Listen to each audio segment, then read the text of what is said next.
This week we're going to focus on new coordinate systems and, well, first remind ourselves of some old systems and then also tie in topology ideas that kind of correlate nicely with what we are going to discuss. So first thing is, let's review the old one. Well, we know the Cartesian coordinate system has been around in our lives forever and a day, it seems.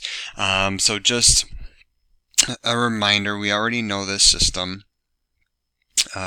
Generally, when we draw it, we always do one variable on the horizontal, the other on the vertical, typically x and y, and then we can generate graphs. So if we have something, say, like this, and I'm just roughly sketching this, and then so we have a function that behaves like this, and then the equation for that function might be x cubed minus x, and then we all know that that factors x and then x squared minus 1. And I drew it terribly because that should have gone through the origin. Okay, so oops.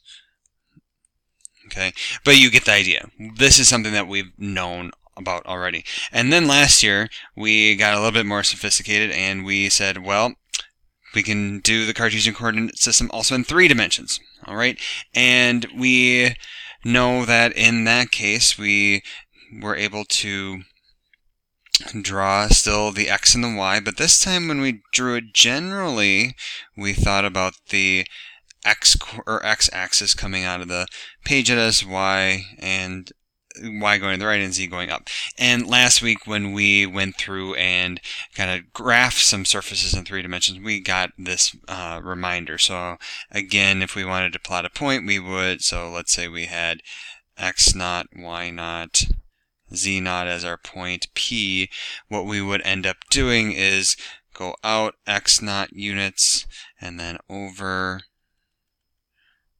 y naught units and then up z naught, and so something like this, and then we would go up and boom, there's our point P. Okay, and so then generally we also talked about the coordinate planes.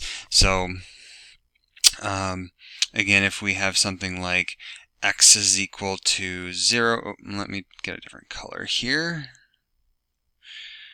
Okay, if we had x, okay, let's just get these back on here, x, y, and z.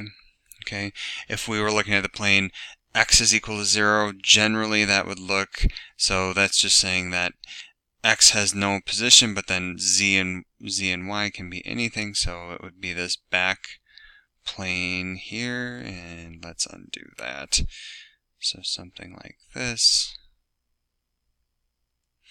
So that would be the x equals 0 plane, and then we could have, y be 0, z be 0, that sort of thing. So if y was 0, then it would be in the xz plane. So this would be that sort of plane. And then if z was 0, then it would just be the xy plane, which is kind of projecting it from 3 dimensions down into our standard 2 dimensions. So we would have something like this, and then kind of the floor here. Okay, so just keep in mind those different coordinate axes. So then, and in 3 dimensions last week, we kind of talked about those surfaces, and really in general, the graph of an equation is just a set of all possible points that satisfy the equation. So last week, one of your exercises in group work had, I think it was actually this one, but maybe it was equal to 1, and we just recognize that as a sphere. Ooh. Big surprise. And z is equal to 3/2. We recognize that as a plane. Okay, shifted up 3/2 units, extends forever in x and y directions. Okay, and then the last other kind of review type coordinate system that we've seen before are from linear transformations. When we had this slanty space idea, we had a different set of basis vectors. So instead of having standard basis vectors as 1, 0 and 0, 1, we said, oh, now we're in UV space, so here's U and V, and in traditional coordinates, this point C up here, oops, let's undo that. This point C up here would be located at 5, 9, but now in terms of our UV basis, this would be 1, 2, 3. So it would be, oops, let's go up here. It would be 3 units along U, and then in terms of V, it would be 1, 2 up. Okay, and then so we would say this is 3, 2 with respect to B coordinates. Alright, and that's just a basic review of the coordinate systems we already have.